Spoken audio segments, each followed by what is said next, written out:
একজন পুরুষকে জিজ্ঞেস করা হলো আপনার জীবনের সবথেকে গুরুত্বপূর্ণ মহিলা কে। সে ব্যক্তি একটু মুচকি হেসে উত্তর দিল, আমার স্ত্রী। অপরজন অবাক হয়ে সে বলল, সবাই তো বলে মা, আপনি কেন বললেন স্ত্রী? তিনি শান্ত গলায় বললেন, মা তো মাই, তিনি আমাকে জন্ম দিয়েছেন, তার সাথে আমার সম্পর্ক রক্তের, আমাকে ভালোবাসা এটা স্বাভাবিক।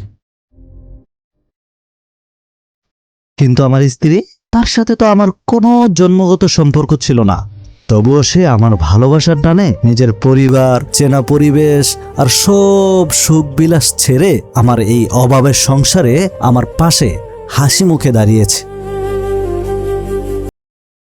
যে মানুষটি কোনো রক্তের সম্পর্ক না থাকা সত্ত্বেও আমার জীবনের শক্তিতে পরিণত হয়েছে, সে আমার কাছে সব থেকে গুরুত্বপূর্ণ।